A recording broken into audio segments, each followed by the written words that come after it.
ഈ ഒരു വീഡിയോയിൽ നമുക്ക് പൈത്തൺ കോഡിംഗ് പ്രാക്ടീസസിൽ കോഡ് ചെയ്യുമ്പോൾ നമ്മൾ ഫോളോ ചെയ്യേണ്ട കുറച്ച് ബെസ്റ്റ് പ്രാക്ടീസ്, കുറച്ച് good way of doing things എന്തൊക്കെയാണെന്ന് നോക്കാം.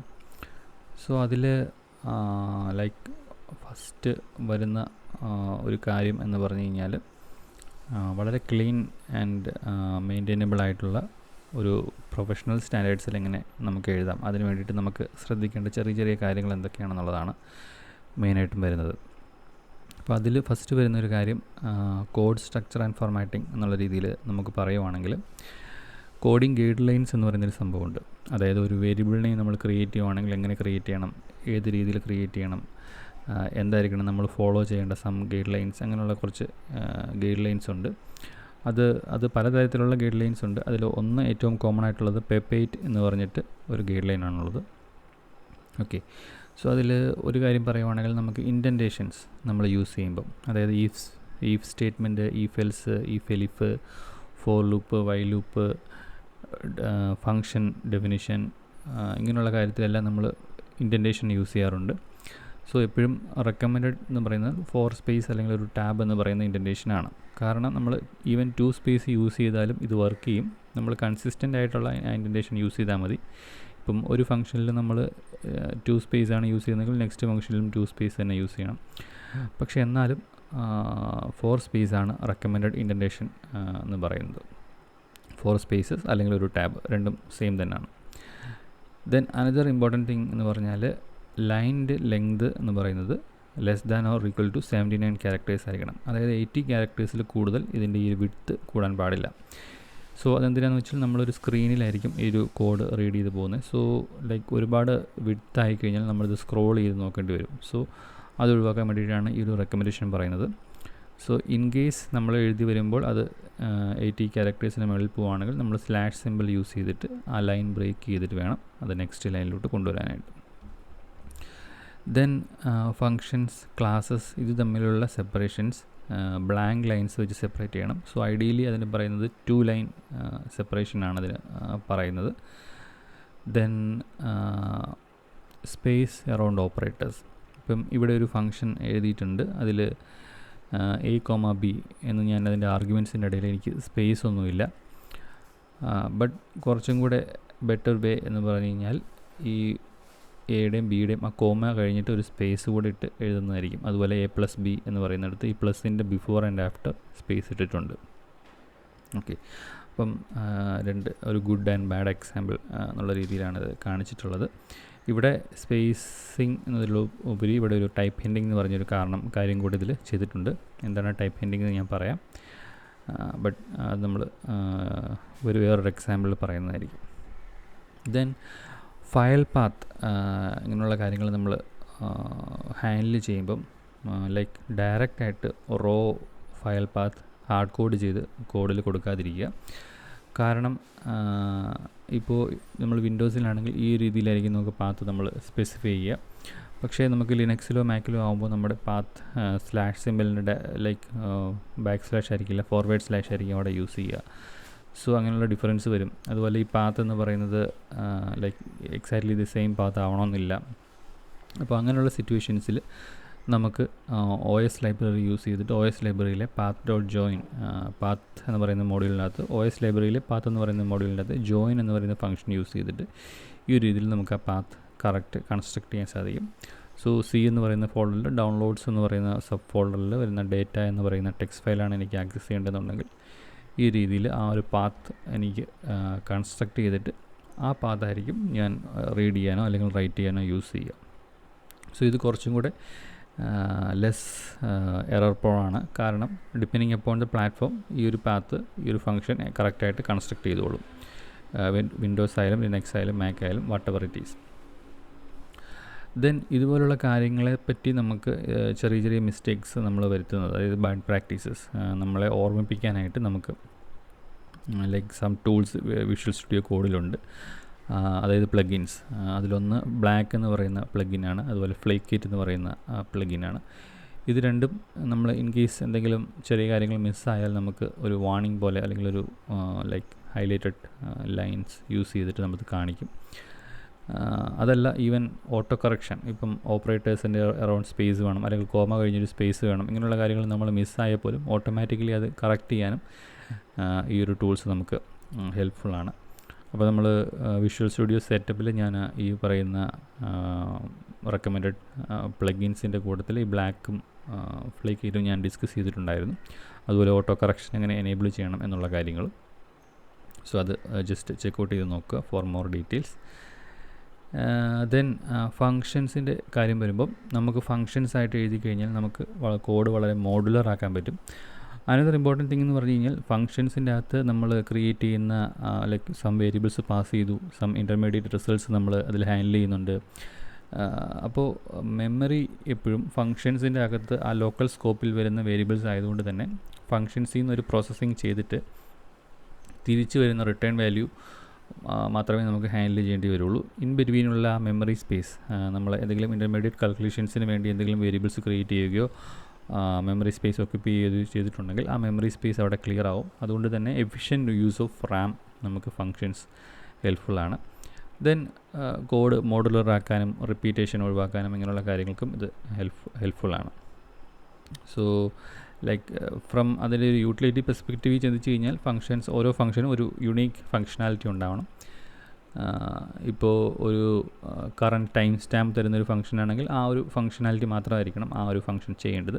എന്തെങ്കിലും അഡീഷണൽ ഫങ്ഷനാലിറ്റി വേണമെന്നുണ്ടെങ്കിൽ അത് വേറൊരു ഫംഗ്ഷനിലോട്ട് കോൾ പോയിട്ട് തിരിച്ചു വരുന്ന രീതിയിലായിരിക്കണം അതിൻ്റെ ഒരു ലൈക്ക് ക്രിയേഷൻ നമ്മൾ ചെയ്യേണ്ടത്.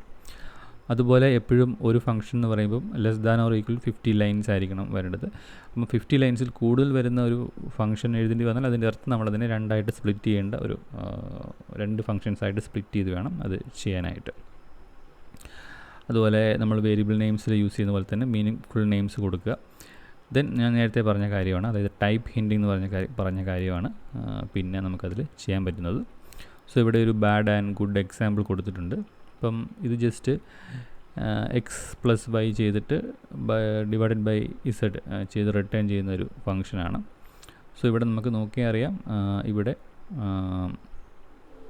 ടൈപ്പ് ഹിൻഡിങ് എന്ന് പറഞ്ഞൊരു കാര്യം കൂടെ ആഡ് ചെയ്തിട്ടുണ്ട്. അതായത് പൈത്തണിൽ നമ്മൾ ബൈ ഡിഫോൾട്ടായിട്ട് വേരിയബിൾ നെയിംസ് ഇതിൽ പറയുന്നെങ്കിലും അത് ഏത് ഡേറ്റ ടൈപ്പ് ആണെന്ന് നമ്മൾ പറയുന്നില്ല. ടൈപ്പ് ഹിൻഡിങ് എന്ന് പറഞ്ഞു കഴിഞ്ഞാൽ നമ്മളൊരു ആർഗ്യുമെൻ്റ് ഉണ്ട്, എ എന്ന് പറയുന്നൊരു ആർഗ്യുമെൻ്റ് ഉണ്ട്. ഈ ആർഗ്യുമെൻറ്റ് ടെക്സ്റ്റ് ആണോ ഇൻറ്റിജർ ആണോ ഫ്ലോട്ട് ആണോ ഏത് ഡേറ്റ ടൈപ്പ് ആണെന്ന് കൂടെ ടൈപ്പ് ഹിൻഡിങ് പറയും. സോ ആ ഒരു രീതിയിൽ എഴുതി കഴിഞ്ഞാൽ നമുക്ക് ലൈക്ക് ഇത് യൂസ് ചെയ്യുന്ന ഒരാൾക്ക് ഇവിടെ എന്ത് ടൈപ്പ് ഡേറ്റ ടൈപ്പ് ആണ് ഇത് ഫംഗ്ഷൻ ഈസ് എക്സ്പെക്റ്റിംഗ് എന്നുള്ളൊരു ഇത് കിട്ടും. അപ്പോൾ ഇവിടെ എ എന്ന് പറയുന്ന ഫ്ലോട്ട്, ബി എന്ന് പറയുന്ന ഫ്ലോട്ട്, ഡിവൈസർ എന്ന് പറയുന്നതും ഫ്ലോട്ടാണ്. അതുപോലെ അതിൻ്റെ ഡിഫോൾട്ട് വാല്യൂ 2.0 ആണ്. ഇത് റിട്ടേൺ ചെയ്ത് വരുന്ന വാല്യൂയും ഫ്ലോട്ടാണ് എന്നാണ് ഈ ടൈപ്പ് ഹിൻഡിങ് വഴി ഇവിടെ ഡിനോട്ട് ചെയ്യുന്നത്. ദെൻ കോഡ് ഓർഗനൈസേഷനെ പറ്റി പറയുകയാണെങ്കിൽ ഇത് വളരെ ഇമ്പോർട്ടൻ്റ് ആയിട്ടുള്ളൊരു കാര്യമാണ്. എല്ലാം കൂടെ ഒരു ഫയലിലിടാതെ മൾട്ടിപ്പിൾ ഫയൽസിൽ സ്പ്ലിറ്റ് ചെയ്ത് ക്രിയേറ്റ് ചെയ്യുന്നതാണ് വളരെ നല്ലത്. അപ്പോൾ പൈത്തൺ പ്രൊജക്റ്റുകൾക്ക് ഡിപ്പെൻഡിങ് അപ്പോൺ അത് ഏത് ഡൊമൈനാണ്, ഇപ്പം data science, machine learning, web development, ഇതൊക്കെ അനുസരിച്ച് അതിനൊരു ജനറിക് ആയിട്ടുള്ള ടെംപ്ലേറ്റ് പൊതുവേ ഉണ്ടാവാറുണ്ട്. So the main idea is നമുക്ക് ഒരു മെയിൻ സ്ക്രിപ്റ്റ് main.py ഫയൽ ഉണ്ടാവണം. അതുപോലെ എന്തെങ്കിലും യൂട്ടിലിറ്റി ഫങ്ഷൻസിന് ഫയൽ ക്രിയേഷൻ, എഡിറ്റിംഗ്, അല്ലെങ്കിൽ എന്തെങ്കിലും ഹെൽപ്പർ ഫങ്ഷൻസ് ഫയൽ റൈറ്റ് ചെയ്യാനുള്ളത്, ജനറിക് ആയിട്ടുള്ള എന്തെങ്കിലും ഫങ്ഷൻസ്, ഇങ്ങനെയുള്ള ഉള്ളതെല്ലാം യൂട്ടിൽസ് എന്ന് പറയുന്ന ഒരു മോഡ്യൂൾ ക്രിയേറ്റ് ചെയ്തിട്ട് ഒരു സ്ക്രിപ്റ്റിൻ്റെ അകത്തായിരിക്കണം നമുക്ക് കോളബിൾ ഫങ്ഷൻസ് ആയിട്ടായിരിക്കണം ഉണ്ടായിരിക്കേണ്ടത്. അതുപോലെ മോഡൽസ്, നമ്മൾ ഡാറ്റാ സയൻസ് മോഡൽസ് ക്രിയേറ്റ് ചെയ്യുമ്പോൾ അത് സേവ് ചെയ്യാനായിട്ടൊരു സ്പെസിഫിക് ഫോൾഡറോ ലൊക്കേഷൻ ഉണ്ടാവണം. കോഡ് ടെസ്റ്റിങ്ങിന് വേണ്ടിയിട്ടുള്ള കോഡുകൾ, അങ്ങനത്തെ ഫങ്ഷൻസ്, അങ്ങനെയുള്ള കാര്യങ്ങൾ ടെസ്റ്റ്സ് എന്ന് പറയുന്ന ഒരു ഫോൾഡറിൻ്റെ അകത്ത് ക്രിയേറ്റ് ചെയ്താൽ വളരെ നന്നായിരിക്കും. സോ ഇത് വളരെ ലിമിറ്റഡ് ആണ് ഈ ഒരു എക്സാമ്പിൾ ഞാൻ കാണിച്ചത്. ബട്ട് സ്റ്റിൽ ആ ഒരു ഐഡിയ എന്ന് പറയുന്നത് ഒറ്റ സ്ക്രിപ്റ്റിൻ്റെ എല്ലാ കോഡും ഇടാതെ ഡിഫറെൻറ്റ് സ്ക്രിപ്റ്റ്സിൽ നിന്നും നമ്മൾ ആവശ്യമുള്ളത് ഇമ്പോർട്ട് ചെയ്ത് യൂസ് ചെയ്യുന്ന രീതിയിൽ അതിൻ്റെ ക്രിയേഷൻ, കോഡ് ഓർഗനൈസേഷൻ വളരെ ഹെൽപ്ഫുൾ ആയിരിക്കും. Then another important thing is പൈത്തണിൽ നമുക്ക് വളരെ ഷോർട്ട് ആൻഡ് കൺസൈസ് ആയിട്ട് പല കാര്യങ്ങളും ചെയ്യാൻ സാധിക്കും. സോ അങ്ങനെയൊക്കെ ചെയ്യാൻ പറ്റുന്ന സാഹചര്യങ്ങളിലെല്ലാം ആ രീതിയിൽ ചെയ്യുകയാണ് നമുക്ക് വേണ്ടത്. അപ്പോൾ അതിന് പറയുക പൈത്തോണിക് കോഡ് റൈറ്റ് ചെയ്യുക എന്നുള്ളതാണ്. അപ്പം അതിൻ്റെ ഉദാഹരണമാണ് നമുക്ക് ലൈക്ക് ലിസ്റ്റ് കോംപ്രിഹെൻഷൻ, അതിൻ്റെ ഒരു ഉദാഹരണമാണ്. ഇവിടെ ഇപ്പം ഒരു ഉദാഹരണം കൊടുത്തിരിക്കുന്നത് ഒരു സെറ്റ് ഓഫ് നമ്പേഴ്സിൻ്റെ സ്ക്വയേഴ്സ് കാൽക്കുലേറ്റ് ചെയ്യാനുള്ള കോഡാണ്. അതിൻ്റെ ഫസ്റ്റ് എക്സാമ്പിളാണ് കാണിച്ചിരിക്കുന്നത്. പക്ഷേ അതിനെ തന്നെ വളരെ എലഗൻറ്റ് ആൻഡ് സിംഗിൾ ലൈനിൽ നമുക്ക് ചെയ്യാൻ സാധിക്കും ഈ ഒരു ലിസ്റ്റ് കോംപ്രിഹെൻഷൻ യൂസ് ചെയ്തിട്ട്. സോ ബേസിക്കലി ഇങ്ങനെ എഴുതുമ്പോൾ ലൈക്ക് ഇത് മോർ എഫിഷ്യൻ്റ് ആണ്. അതുപോലെ തന്നെ ഈസി ടു ലൈക്ക് കോഡിൻ്റെ ലെങ്ത് കുറയും. അതുപോലെ വളരെ എഫിഷ്യൻ്റ് ആണ്. അങ്ങനെയുള്ള ഓപ്ഷൻസ് ഉണ്ട്. സോ ലിസ്റ്റ് കോംപ്രിഹെൻഷൻ, മാപ്പ് ഫങ്ഷൻ, ഇങ്ങനെയുള്ള കാര്യങ്ങൾ കൂടുതലായിട്ട് ലൈക്ക് വെനെവർ പോസിബിൾ ആ രീതിയിൽ അതിൻ്റെ ക്രിയേഷൻ ചെയ്യാൻ ശ്രമിക്കുക. അതുപോലെ ബിൽറ്റ് ഇൻ ഫങ്ഷൻസ് എവിടെയെല്ലാം പോസിബിളാണോ അവിടെയെല്ലാം യൂസ് ചെയ്യുക. കാരണം വീണ്ടും റീഇൻവെൻറ്റ് ചെയ്യാതെ അതിൻ്റെ ബിൽറ്റ് ഇൻ ഫങ്ഷൻസ് യൂസ് ചെയ്തിട്ട് ഫങ്ഷണാലിറ്റീസ് ചെയ്തെടുക്കുക എന്നുള്ളതാണ് അതിൻ്റെ ഒരു കീ ആയിട്ടുള്ള ഐഡിയ എന്ന് പറയുന്നത്. അതുപോലെ മൾട്ടി ലൈൻ ആയിട്ടുള്ള കാര്യങ്ങളൊക്കെ, അസൈൻമെൻറ്റ്സ് ഒക്കെ ഉള്ള കാര്യങ്ങൾ നമുക്ക് ഈ ഒരു രീതിയിൽ സിംഗിൾ ലൈനിൽ തന്നെ ചെയ്യാൻ സാധിക്കും. അതായത് വീണ്ടും വീണ്ടും A=B ആൻഡ് B=A എന്ന് പറഞ്ഞ് 2 ലൈനിൽ കൊടുക്കുന്നതിന് പകരം സിംഗിൾ ലൈനിൽ തന്നെ നമുക്ക് ഇങ്ങനത്തെ കാര്യങ്ങൾ ചെയ്തെടുക്കാൻ സാധിക്കും. Then another thing is like exception ഹാൻഡ്ലിങ്ങിന് വേണ്ടിയിട്ടുള്ള കാര്യങ്ങൾ ചെയ്യുക എന്നുള്ളതാണ്. സോ എറർ വരാൻ സാധ്യതയുള്ള ഓപ്പറേഷൻസ് ചെയ്യുമ്പോൾ എപ്പോഴും ട്രൈ എക്സെപ്റ്റ് ബ്ലോക്കുകൾ അല്ലെങ്കിൽ എക്സെപ്റ്റ് ലൈക്ക് ഏതെങ്കിലും ടൈപ്പ് ഓഫ് എറേഴ്സ് നമ്മൾ ആൻറ്റിസിപ്പേറ്റ് ചെയ്യുന്നുണ്ടെങ്കിൽ അത് ക്യാപ്ചർ ചെയ്തിട്ട് അത് ആ സിനാരിയോ കൂടെ ഹാൻഡിൽ ചെയ്യാൻ പറ്റുന്ന രീതിയിൽ കോഡ് എഴുതുക എന്നുള്ളതാണ് another important thing. Specific exceptions catch ചെയ്തിട്ട് ഒരു മെസ്സേജ് പ്രിൻറ്റ് ചെയ്ത് വരുന്ന രീതിയിൽ ചെയ്യുക. ഇവിടെ ഇപ്പം 10/x എന്ന് പറയുന്ന കേസിൽ നമുക്കറിയാം എക്സ് 0 ആയിക്കഴിഞ്ഞാൽ അതൊരു 0 ഡിവിഷൻ എററായി വരാനുള്ള സാധ്യതയുണ്ട്. സോ ട്രൈ എക്സെപ്റ്റ് എഴുതുമ്പോൾ നമ്മളിവിടെ എക്സ്പെക്റ്റ് ചെയ്യുന്നത് ആൻറ്റിസിപ്പേറ്റ് ചെയ്യുന്ന ഒരു 0 ഡിവിഷൻ എററാണെന്ന് നമുക്കറിയാം. സോ ആ ഒരു എറർ ക്യാപ്ചർ ചെയ്ത് ഒരു മെസ്സേജ് യൂസറിന് പ്രിൻറ്റ് ചെയ്ത് വരുന്ന രീതിയിലായിരിക്കണം നമ്മൾ ഈ ഒരു ഓപ്പറേഷൻ പെർഫോം ചെയ്യേണ്ടത്. സോ ദാറ്റ് ഇൻ കേസ് എക്സിൽ 0 വന്നാലും നമുക്ക് ലൈക്ക് കോഡ് ബ്രേക്ക് ആവാതെ നമുക്കൊരു ലൈക്ക് യൂസ്ഫുൾ മെസ്സേജ് യൂസറിന് കിട്ടുന്ന രീതിയിൽ നമുക്കത് ചെയ്യാൻ സാധിക്കും. അതുപോലെ തന്നെ നമുക്ക് കസ്റ്റം എക്സെപ്ഷൻസ്, നമുക്കിപ്പം ഡിഫോൾട്ട് ആയിട്ടുള്ള എക്സെപ്ഷൻ എറേഴ്സ് അല്ലാതെ എന്തെങ്കിലും എക്സെപ്ഷൻസ് നമുക്ക് റൈറ്റ് ചെയ്യണമെന്നുണ്ടെങ്കിൽ അത് നമുക്ക് ഈ പറയുന്ന ലൈക്ക് ക്ലാസ് ഇൻഹെറിറ്റൻസ് യൂസ് ചെയ്തിട്ട് നമുക്കത് ക്രിയേറ്റ് ചെയ്യാൻ സാധിക്കും.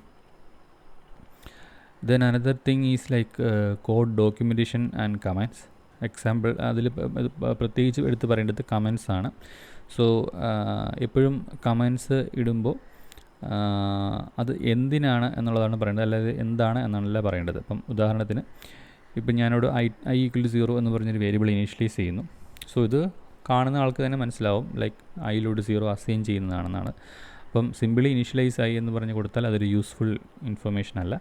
ബട്ട് വെയ് എന്നുള്ളതാണ്, എന്താണ് ഇവിടെ ചെയ്തതെന്നുള്ളത് കോഡ് അണ്ടർസ്റ്റാൻഡിംഗ് ഉള്ള ഒരാൾക്ക് ഈസി ആയിട്ട് മനസ്സിലാവും. പക്ഷേ എന്തിനാണ് ഇത് ചെയ്യുന്നതെന്നാണ് നമ്മളിവിടെ കൂടുതൽ പറയേണ്ടത്. കാരണം നമ്മുടെ കോഡ് വായിക്കുന്ന വേറൊരാൾക്ക് ഇത് എങ്ങനെ യൂസ്ഫുൾ ആവാം എന്നുള്ള രീതിയിലായിരിക്കണം നമ്മൾ കമൻറ്റ്സ് എഴുതുമ്പോൾ ചിന്തിക്കേണ്ടത്.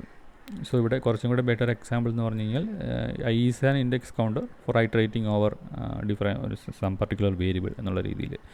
സോ അതായിരിക്കും കുറച്ചും കൂടെ വേറൊരാൾക്ക് ഇൻഫോർമേറ്റീവായിട്ട് വരുന്നത്. സോ കോഡിലുള്ള കമൻറ്റ്സ്, ഡോക്യുമെൻറ്റേഷൻ, ഇങ്ങനെയുള്ള കാര്യങ്ങൾ നമ്മളെക്കാൾ ഉപരി ഇത് വായിക്കാൻ പോകുന്ന അല്ലെങ്കിൽ യൂസ് ചെയ്യാൻ പോകുന്ന നെക്സ്റ്റ് യൂസറിന് അല്ലെങ്കിൽ ഇതിൻ്റെ another whoever it is going to use it, ആ വ്യക്തിക്ക് ഇതെങ്ങനെ ഹെൽപ്ഫുൾ ആവും എന്നുള്ള രീതിയിലാണ് നമ്മളത് ചിന്തിക്കേണ്ടത്. ദെൻ ഫങ്ഷൻസ് ഒക്കെ എഴുതുമ്പോൾ നമുക്ക് ഡോക് സ്ട്രിങ്സ് ആഡ് ചെയ്യാൻ പറ്റും. നമ്മൾ ക്രിയേറ്റ് ചെയ്യുന്ന കസ്റ്റം ഫങ്ഷൻസിൽ നേരത്തെ പറഞ്ഞ ടൈപ്പ് ഹിൻഡിങ്ങിന് പുറമെ നമുക്ക് ഇതുപോലെ ട്രിപ്പിൾ കോഡ്സിൻ്റെ അകത്ത് ഡോക് സ്ട്രിങ് ആഡ് ചെയ്യാം. സോ ഇവിടെ നമ്മൾ അതിൻ്റെ ആർഗ്യുമെൻറ്റ്സ് എന്തൊക്കെയാണെന്ന് പറയാം, എന്താണ് ആ ഫംഗ്ഷൻ ചെയ്തത്, എക്സ്പെക്റ്റഡ് ടു ഡു എന്നുള്ളത് ഒരു ഷോർട്ട് ലൈക്ക് ഇതിൽ കൊടുക്കാം. അതുപോലെ ആർഗ്യുമെൻറ്റ്സ് എന്ന് പറയുന്ന രീതിയിൽ ഈ ഒരു ഫോർമാറ്റിൽ എന്തൊക്കെയാണ് ആർഗ്യുമെൻറ്റ്, അതിൻ്റെ ഡേറ്റ ടൈപ്പ് എന്താണ്, ആർഗ്യുമെൻറ്റിൽ എന്താണ് എക്സ്പെക്റ്റ് ചെയ്യുന്നത്, ഇങ്ങനെയുള്ള കാര്യങ്ങൾ നമുക്ക് ഷോർട്ടായിട്ട് എഴുതാം.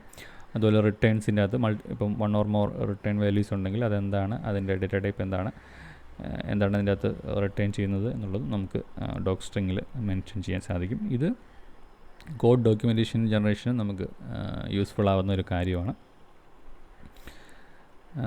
ദെൻ ടെസ്റ്റിങ്ങിന് വേണ്ടിയിട്ട് യൂണിറ്റ് ടെസ്റ്റ്, പൈ ടെസ്റ്റ്, ഇങ്ങനെയുള്ള മോഡ്യൂൾസ് അല്ലെങ്കിൽ ലൈബ്രറീസ് യൂസ് ചെയ്യുക.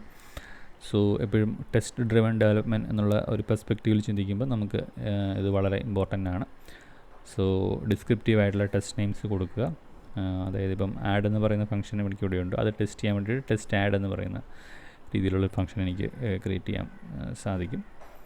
സോ ലൈക്ക് ആ ഒരു പെർസിമിസ്റ്റിക് അല്ലെങ്കിൽ എങ്ങനെയൊക്കെ ഈ കോഡിൽ എറർ വരാം എന്നുള്ള ഒരു ആംഗിളിൽ ചിന്തിച്ച് ടെസ്റ്റ് ഡ്രിവൺ ഡെവലപ്മെൻറ്റ് ചെയ്ത് കഴിഞ്ഞാൽ വളരെ എഫിഷ്യൻറ്റ് ലൈക്ക് റോബസ്റ്റ് ആയിട്ടുള്ളൊരു കോഡ് നമുക്ക് ഡെവലപ്പ് ചെയ്യാൻ സാധിക്കും. അതുപോലെ ഡീബഗിങ് ഇങ്ങനെയുള്ള കാര്യങ്ങൾക്ക് നമുക്ക് പ്രിൻറ്റ് സ്റ്റേറ്റ്മെൻറ്റ് യൂസ് ചെയ്യാം. വെരി ബേസിക് ആയിട്ട് നമുക്ക് ലൈക്ക് ഇൻ്റർമീഡിയറ്റ് വാല്യൂസ് ഒക്കെ പ്രിൻറ്റ് ചെയ്ത് നോക്കി എറർ എങ്ങനെയാണെന്നുള്ളത് ഐഡൻറ്റിഫൈ ചെയ്യാൻ പ്രിൻറ്റ് സ്റ്റേറ്റ്മെൻറ്റ് നമുക്ക് യൂസ് ചെയ്യാം. അല്ലെങ്കിൽ നമുക്ക് എഡിറ്ററിൻ്റെ അകത്തുള്ള ഡീബഗർ തന്നെ യൂസ് ചെയ്തിട്ടായാലും ചെയ്യാൻ സാധിക്കും. ദെൻ PDB പോലുള്ള ലൈബ്രറീസും ഇതിന് ഹെൽപ്ഫുള്ളാണ്, ലൈക്ക് ഇൻ്റർമീഡിയറ്റ് വാല്യൂസ് അങ്ങനെയുള്ള കാര്യങ്ങൾ അറിയാനായിട്ടും ഡീബഗിങ്ങിന് വേണ്ടിയിട്ടും. But like simple print statement അല്ലെങ്കിൽ നമ്മുടെ ഐഡിയിലുള്ള ഫീച്ചേഴ്സ്, ഇപ്പോൾ പൈച്ചാം പോലുള്ള ഐഡീസ് ഒക്കെ ആണെങ്കിൽ നമുക്ക് ആ വേരിയബിൾസിൻ്റെ വാല്യൂസ് ഒക്കെ കാണാൻ സാധിക്കും. ഈവൻ VS കോഡിൽ നമ്മൾ ഡീബഗർ ചെയ്ത് നോക്കിയാൽ നമുക്ക് ഈ പറയുന്ന കണ്ടൻറ്റ് അറിയാൻ പറ്റും. സോ ഡീബഗിങ് ചെയ്യാനായിട്ട് ഇതെല്ലാം യൂസ് ചെയ്യാം. ദെൻ വേർഷൻ കൺട്രോളിനെ പറ്റി ഒരു വീഡിയോ എന്തായാലും ഉണ്ടാവും. So like different versions of code സൂക്ഷിക്കാൻ വേണ്ടിയിട്ടാണ് നമ്മൾ വെർഷൻ കൺട്രോൾ യൂസ് ചെയ്യുന്നത്. സോ അതിനെ പറ്റിയുള്ള ഇൻഫർമേഷൻസാണ് നമ്മൾ കോഡിൻ്റെ ഭാഗമല്ലാത്ത ഫയൽസ്, എന്തെങ്കിലും ഫയൽസ് നമുക്ക് ക്യാഷ് ഫയൽസ്, ടെമ്പററി ഫയൽസ് അങ്ങനെയുള്ള കാര്യങ്ങളുണ്ടെങ്കിൽ അത് ഗിറ്റ് ഇഗ്നോർ എന്ന് പറയുന്ന ഫയലിൽ മെൻഷൻ ചെയ്യുക. അതൊരിക്കലും കോഡിൻ്റെ ഭാഗമായിട്ട് നമ്മൾ റെപ്പോസിറ്ററിയിലോട്ട് പുഷ് ചെയ്യരുത്. സോ അതിന് വേണ്ടിയിട്ട് അത് യൂസ് ചെയ്യുക. അതുപോലെ കമ്മിറ്റ് മെസ്സേജസ് എപ്പോഴും മീനിങ് ആയിട്ടുള്ള കമ്മിറ്റ് മെസ്സേജസ് ആണ് യൂസ്ഫുൾ ആവുക. കാരണം എന്താണ് ആ പർട്ടിക്കുലർ കമ്മിറ്റിൽ നമ്മൾ ചെയ്തത് എന്ന് ഒരു ഷോർട്ട് ഡിസ്ക്രിപ്ഷൻ കൊടുക്കാനായിട്ടാണ് നമ്മൾ അത് ചെയ്യുന്നത്. സോ ഇത് ഗിറ്റ് ഇഗ്നോർ ഫയലിൻ്റെ ഒരു എക്സാമ്പിളാണ്. ലൈക്ക് ഏതൊക്കെ ഫോൾഡേഴ്സ് അല്ലെങ്കിൽ ഏതൊക്കെ ടൈപ്പ് ഓഫ് എക്സ്റ്റൻഷനിൽ വരുന്ന ഫയൽസ് ഇഗ്നോർ ചെയ്യണം എന്ന് കാണിക്കാൻ വേണ്ടിയിട്ട്. ഓക്കെ, സോ ഇത് കുറച്ച് റിസോഴ്സസ് ആണ് അതിനെപ്പറ്റിയുള്ള ഡീറ്റെയിൽസ് പറയുന്നത്. സോ ഇൻ ഷോർട്ട് നമുക്ക് ക്ലീൻ ആയിട്ടുള്ള റീഡബിൾ ആയിട്ടുള്ള മോഡുലാർ ഡിഫറെൻറ്റ് ഫങ്ഷൻസ് ആയിട്ട് സ്പ്ലിറ്റ് ചെയ്തിട്ടുള്ള കോഡാണ് നമ്മൾ എഴുതേണ്ടത്. ദെൻ ഓട്ടോമേറ്റഡ് ടെസ്റ്റിംഗ് ആൻഡ് ഫോർമാറ്റിങ്ങിന് വേണ്ടിയിട്ടുള്ള ടൂൾസ് ചെയ്യുക. ദെൻ ലൈക്ക് ഒരു അനദർ യൂസറിനെ മനസ്സിൽ വിചാരിച്ചുകൊണ്ട് വേറൊരാൾക്ക് എങ്ങനെ ഇത് ഹെൽപ്ഫുൾ ആവും എന്നുള്ള രീതിയിൽ വേണം നമ്മൾ ആ ഒരു കോഡ് ഓരോ ലൈൻ എഴുതുമ്പോഴും ശ്രദ്ധിക്കേണ്ടത്. സോ ഈ ഒരു ഡോക്യുമെൻറ്റ് അല്ലെങ്കിൽ ഈ ഒരു മാർക്ക് ഡൗൺ ഫയലിൻ്റെ ലിങ്ക് ഞാൻ ഡിസ്ക്രിപ്ഷനിൽ ഇട്ടിരിക്കാം. സോ ഇതിലും ഇത് വളരെ ഷോർട്ടായിട്ടുള്ള വളരെ ലിമിറ്റഡ് ആയിട്ടുള്ള കാര്യങ്ങളെ നമ്മളോട് ഡിസ്കസ് ചെയ്തിട്ടുള്ളൂ. ബട്ട് ഇത്രയും തന്നെ നമ്മൾ ശ്രദ്ധിച്ചാൽ തന്നെ ഒരു പരിധി വരെ നമ്മുടെ കോഡിൻ്റെ ക്വാളിറ്റി ആൻഡ് റീഡബിലിറ്റി വളരെയധികം ഇമ്പ്രൂവ് ആവും.